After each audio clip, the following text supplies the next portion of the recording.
ഈ study plan എന്ന് പറഞ്ഞാൽ രണ്ട് കൂട്ടർക്കും പറ്റിയൊരു സ്റ്റഡി പ്ലാൻ ആണ്. രാവിലെ എണീക്കുന്നവർക്കും രാത്രി ഇരുന്ന് പഠിക്കുന്നവർക്കും. നിങ്ങൾക്ക് ഡിഫിക്കൽട്ട് ആയിട്ടുള്ള ഒരു സബ്ജക്ട് ഉണ്ടാവില്ലേ? എനിക്കത് ഫിസിക്സ് ആയിരുന്നു. ഇനിയുള്ളത് രാത്രി കുറേ നേരം ഇരിക്കുന്ന ആൾക്കാർക്ക് വേണ്ടിയുള്ള സ്റ്റഡി പ്ലാൻ ആണ്.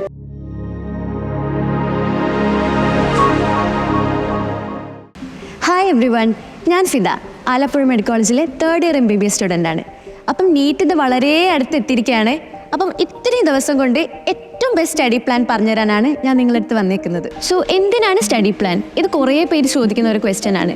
സ്റ്റഡി പ്ലാൻ എന്തിനാന്ന് വെച്ചാൽ, നമ്മൾ ചില ആൾക്കാർ ഞാൻ കണ്ടിട്ടുണ്ട്, ഇവൻ ഞാനും അങ്ങനെയായിരുന്നു പഠിക്കുന്ന സമയത്ത്, ഒരു സബ്ജക്റ്റിൽ തന്നെ നമ്മൾ കുറേ നേരം കോൺസെൻട്രേറ്റ് ചെയ്തിരിക്കും. അതെന്തുകൊണ്ടാണെന്ന് വെച്ചാൽ നമ്മൾ ഭയങ്കര ടെൻഷൻ ആവുന്ന സമയത്ത് നമ്മൾ ഏറ്റവും നമ്മുടെ കംഫർട്ട് ആയിട്ടുള്ള ആ ഒരു സബ്ജക്റ്റിന് മുകളിൽ തന്നെ ഇരിക്കും. അപ്പം നമുക്ക് ആ കംഫർട്ട് സോൺ കിട്ടുമ്പോൾ നമ്മൾ അതിൽ തന്നെ ഈ കോൺസെൻട്രേറ്റ് ചെയ്ത് നിൽക്കും. അപ്പം അത് ഒഴിവാക്കാൻ വേണ്ടിയിട്ടാണ് നമ്മൾ ഈ സ്റ്റഡി പ്ലാൻ വെക്കുന്നത്. അതെന്താണെന്ന് വെച്ചാൽ ഒരു ദിവസം 3 സബ്ജക്റ്റും ഈക്വലി ഡിവൈഡ് ചെയ്ത് പഠിക്കുന്ന ഒരു സംഭവമാണത്. പിന്നെ ടൈം മാനേജ്മെൻറ്റ്. നമ്മൾ ഈ സ്റ്റഡി പ്ലാൻ ഉണ്ടാക്കുമ്പം ഒരു ടൈമിൽ ഒരു ഇത്ര വെച്ച സമയത്ത് എത്ര ക്വസ്റ്റ്യൻസ് ചെയ്യണം, എത്ര പഠിക്കണം, ആ ഒരു ടൈം ബൗണ്ടിൽ നമ്മൾ ചെയ്യാൻ പഠിക്കും. അതിന് വേണ്ടിയിട്ടാണ് നമ്മൾ ഈ സ്റ്റഡി പ്ലാൻ വെക്കുന്നത്.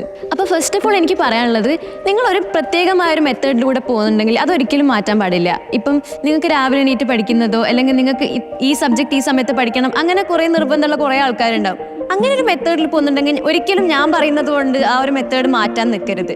അതാണ് ഒന്നാമത്തെ കാര്യം. രണ്ടാമത്തെ കാര്യം, 2 തൊട്ട് 5 മണി വരെ നിങ്ങൾ എക്സാം നടക്കുന്ന സമയമാണത്. ആ സമയം ഒരിക്കലും ഉറങ്ങാൻ നിൽക്കരുത്. കുറേ പിള്ളേർ ചെയ്യുന്ന കാര്യമാണിത്. ആ സമയത്ത് ഉറങ്ങും. അപ്പം എന്താ സംഭവിക്കുക? നമ്മൾ ആ ഒരു ആക്റ്റീവായിട്ടുള്ള സമയമാണ് അത്. നമുക്ക് എപ്പോഴും ആക്റ്റീവായി നിൽക്കണം ആ സമയത്ത്.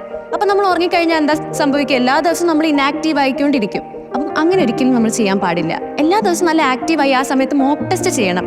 അതാണ് നമ്മുടെ സ്റ്റഡി പ്ലാനിൽ നമ്മൾ ഫസ്റ്റ് ആയിട്ട് ഹൈലൈറ്റ് ചെയ്യുന്നത്. അപ്പം ഓരോരുത്തർക്കും ഓരോ മെത്തേഡ് ഉണ്ട്. ചില ആൾക്കാർ രാവിലെ എണീറ്റ് പഠിക്കും, 6 മണി 5 മണിക്കൊക്കെ എണീറ്റ് പഠിക്കും. ചില ആൾക്കാർ കുറേ രാത്രി ഇരുന്ന് പഠിക്കും, 2 മണി 3 മണി വരെയൊക്കെ. എനിക്കങ്ങനെ പറ്റില്ല കേട്ടോ. എനിക്ക് രാവിലെ എണീറ്റാലേ പറ്റും. ഞാൻ ചെറുപ്പം മുതലേ ഏർലി ബേർഡാണ്, രാവിലെ ഇരുന്ന് പഠിക്കുന്ന ഒരു ടൈപ്പാണ്.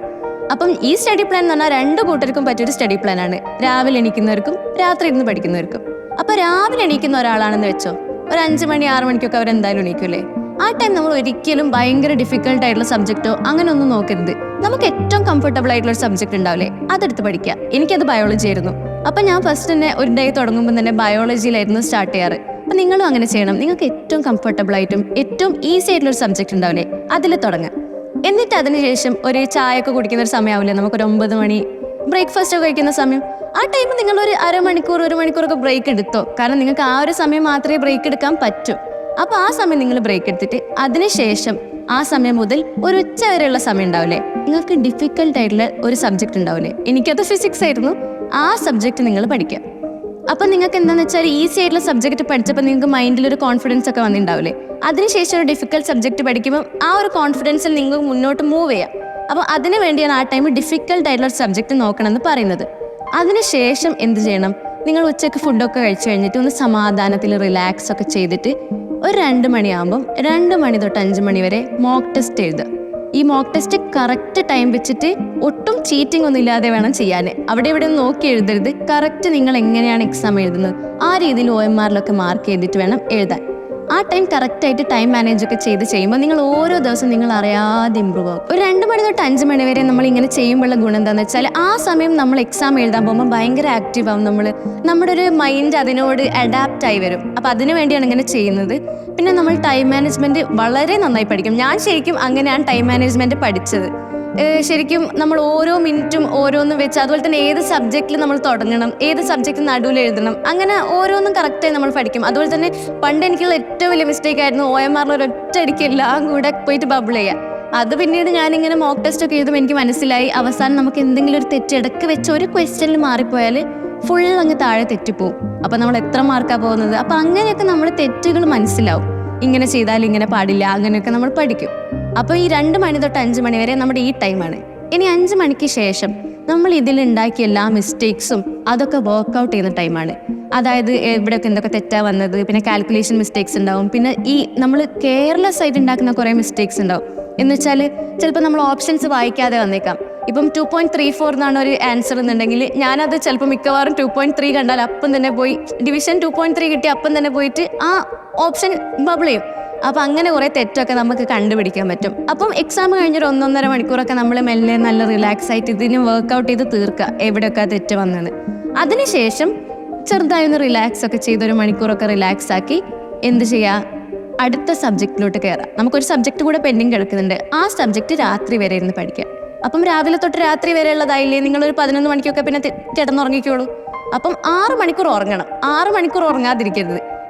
കുറേ പേര് ചെയ്യുന്ന തെറ്റാണ് ഇത്. 4 മണിക്കൂർ 3 മണിക്കൂറൊക്കെ ഉറങ്ങി പിന്നെ സ്പ്ലിറ്റ് ആക്കി ഉറങ്ങരുത്. 2 മണിക്കൂർ ഉറങ്ങി പിന്നെ എണീറ്റ് പഠിച്ചു, പിന്നെ 2 മണിക്കൂർ ഉറങ്ങി, അങ്ങനെ ചെയ്യാൻ പാടില്ല. നമ്മൾ 6 മണിക്കൂർ കണ്ടിന്യൂസ് ഉറങ്ങിയാലേ നമുക്ക് ആകെ കിട്ടുന്ന റിലാക്സേഷൻ അത് മാത്രമാണ്. നമ്മൾ ഇത്രയും കണ്ടിന്യൂസ് ആയി പഠിച്ചിട്ട് വേറെ എന്ത് മോഡ് ഓഫ് റിലാക്സേഷനാണ് നമുക്കുള്ളത്? അപ്പം ഉറക്കം മാത്രമാണ് നമുക്ക് ആകെയുള്ളൊരു റെസ്റ്റ് എന്ന് പറയുന്നത്. അതൊരിക്കലും മുടക്കാൻ പാടില്ല. അത് നമുക്ക് വളരെ ഈവൻ പഠിക്കാത്ത ഒരാൾക്ക് പോലും അത് കേടാണ്. അപ്പം നിങ്ങൾ ഇങ്ങനെ ചെയ്താൽ നിങ്ങൾക്ക് നീറ്റ് ആകുമ്പോഴേക്കും നിങ്ങൾ ഭയങ്കര ടയേർഡായി നിങ്ങൾ ഉള്ളതും കൂടെ കളയുന്നൊരവസ്ഥയിലേക്ക് വരും. അപ്പം 6 മണിക്കൂർ ഉറങ്ങണം. അപ്പം നിങ്ങളൊരു 11 മണിക്ക് ഉറങ്ങിയാൽ 5 മണിക്ക് എണീക്കാൻ പറ്റുന്നൊരു സിറ്റുവേഷൻ ആവില്ലേ? അപ്പം ഇങ്ങനെയാണ് രാവിലെ എണീക്കുന്ന ആൾക്കാർക്കുള്ളത്. ഇനിയുള്ളത് രാത്രി കുറേ നേരം ഇരിക്കുന്ന ആൾക്കാർക്ക് വേണ്ടിയുള്ള സ്റ്റഡി പ്ലാനാണ്. അവരാകുമ്പോൾ ഒരു 8 മണി 9 മണിക്കൊക്കെ അല്ലേ എണീക്കുക. ആ സമയം ഞാൻ നേരത്തെ പറഞ്ഞതുപോലെ തന്നെ ഒരിക്കലും ഭയങ്കര ഡിഫിക്കൽട്ടായിട്ടുള്ള സബ്ജക്റ്റിലൊന്നും തുടങ്ങാൻ പാടില്ല. ഒരു ഡേ നിങ്ങൾക്ക് ഏറ്റവും ഈസി ആയിട്ടുള്ള സബ്ജക്റ്റായിട്ട് തുടങ്ങുക. നിങ്ങൾ ബ്രേക്ക്ഫാസ്റ്റ് ഒക്കെ കഴിച്ച് നല്ല റിലാക്സ് ആയി വന്നിരുന്ന് നിങ്ങൾ മോക്ക് ടെസ്റ്റ് ചെയ്യുന്നൊരു സമയമില്ലേ, ഒരു 2 മണി വരെ, ആ ടൈം വരെ നിങ്ങൾ ഈസി ആയിട്ടുള്ള സബ്ജക്റ്റ് പഠിക്കുക. ഇപ്പം ഞാൻ നേരത്തെ പറഞ്ഞ പോലെ എനിക്ക് ബയോളജി ആയിരുന്നു, നിങ്ങൾ അങ്ങനെ എന്തെങ്കിലും ചെയ്യുക. കറക്റ്റായിട്ട് 2 മണി വരെ അല്ല കേട്ടോ. നിങ്ങളതിന് മുന്നേ എക്സാം ചെയ്യുന്നതിന് മുന്നേ നല്ലോണം ഫുഡൊക്കെ കഴിച്ചിട്ട് വേണം ഇരിക്കാൻ എക്സാം എഴുതാൻ വേണ്ടിയിട്ട്. അപ്പം നമ്മൾ നേരത്തെ പറഞ്ഞ പോലെ തന്നെ ഇവരും 2 മണി തൊട്ട് 5 മണി വരെ മോക്ക് ടെസ്റ്റ് എഴുതുക. അതിനുശേഷം 5 മണിക്ക് ശേഷം ഒന്ന് വർക്കൗട്ട് ചെയ്യുക. ഈ ക്വസ്റ്റ്യൻ പേപ്പർ ഒന്ന് വർക്കൗട്ട് ചെയ്യുക. ഒരു 5 മണി തുടങ്ങിയാൽ ഒരു 6:30 വരെയൊക്കെ ഇത് വർക്കൗട്ട് ചെയ്യാം. അതിനുശേഷം നമ്മൾ ഒരു ഡിന്നറൊക്കെ കഴിഞ്ഞ് ഒരു 7-7:30 ഒക്കെ ആയി, ആ സമയത്ത് ഒരു 7:30 മുതൽ ഒരു 11 മണി വരെയൊക്കെ ആയി നമ്മൾ ഒരു സബ്ജക്റ്റ് നോക്കുക. അത് നിങ്ങൾക്ക് ഇഷ്ടമുള്ളൊരു സബ്ജക്റ്റ് ആവാം. ഒരു പ്രത്യേക സബ്ജക്റ്റ് ഒന്നും ഞാൻ പറയുന്നില്ല. ഡിഫിക്കൽട്ടും ആവും, അല്ലെങ്കിൽ നിങ്ങൾക്ക് ഇന്റർമീഡിയറ്റ് ആയിട്ടൊരു സബ്ജക്റ്റ് ഉണ്ടാവില്ലേ, അതും ആവാം. അതിനുശേഷം ഒരു 11 മണി അല്ലെങ്കിൽ 10:30 മുതലൊക്കെ ആയിട്ട് നിങ്ങൾക്കൊരു 2 മണി, നിങ്ങൾ ഉറങ്ങുന്ന സമയത്താണ് 2 മണിയാണെങ്കിൽ 2 മണി, 3 മണിയാണെങ്കിൽ 3 മണി, അത്രയും സമയം അടുത്ത സബ്ജക്റ്റും പഠിക്കാം. ഇങ്ങനെ വന്നാൽ നിങ്ങളും ഈ 3 സബ്ജക്റ്റ് കവർ ചെയ്തില്ലേ. അപ്പം ഇതാണ് രാത്രി ഇരിക്കുന്ന ആൾക്കാർക്കുള്ള സ്റ്റഡി പ്ലാൻ. എനിക്ക് പ്രത്യേകം പറയാനുള്ളൊരു അഡ്വൈസ് എന്താണെന്ന് വെച്ചാൽ, നിങ്ങൾ രാവിലെ എണീറ്റ് പാടി തലേ ദിവസം പഠിച്ച കുറച്ച് സാധനങ്ങൾ ഉണ്ടാവില്ലേ, അതായത് നിങ്ങൾ തലേ ദിവസം എന്താ പഠിച്ചത്, 3 സബ്ജക്റ്റിൻ്റെയും ആ ഒരു പ്രത്യേക സാധനം നിങ്ങൾ രാവിലെ എണീറ്റൊന്ന് നോക്കണം, റിവൈസ് ചെയ്യണം. അത് ഭയങ്കര ഉപകരിക്കും. കാരണം നമുക്ക് ഈ റിവിഷൻ ഇല്ലാതെ മുന്നോട്ട് പോയാൽ നിങ്ങൾ പഠിച്ചത് മറന്നു പോയി എന്നുള്ള ഒരു പേടി ഉണ്ടാവും ഈ ദിവസം പഠിക്കുന്ന സബ്ജക്റ്റുകൾ പഠിക്കുമ്പോൾ. അപ്പം ഒന്ന് റിവൈസ് ചെയ്താൽ നിങ്ങൾക്കൊന്ന് റിവിഷനും ആവും, പിന്നെ മനസ്സിനൊരു ശക്തി ഉണ്ടാവും. നമ്മൾ ഇന്നലെ പഠിച്ചത് എനിക്ക് ഓർമ്മയുണ്ട്, ആ ഒരു സംഭവം ഉണ്ടാവും. പിന്നെ നമ്മൾ എഴുതാൻ പോകുന്ന മോക്ക് ടെസ്റ്റ് ഇല്ലേ, അതിലേക്ക് ഇന്നലെ പഠിച്ചൊന്നും ഓർമ്മയില്ലെങ്കിൽ കാര്യമില്ലല്ലോ. അപ്പം അതും നമ്മൾ ഒരു ദിവസം കുറച്ചുകൂടെ സാധനം പഠിച്ച പോലെ നമുക്ക് തോന്നും. ഇന്ന് പഠിച്ചതല്ലാതെ റിവൈസ് ചെയ്തതും കൂടെ ഇൻക്ലൂഡായി തോന്നും. അപ്പോൾ അതാണ് എനിക്ക് പ്രത്യേകമായി പറയാനുള്ളത്. ഇനി നിങ്ങൾക്കൊരു സംശയം ഉണ്ടാവും, എന്താണ് ഒരു സബ്ജക്റ്റിൽ പഠിക്കേണ്ടതെന്നുള്ളത്.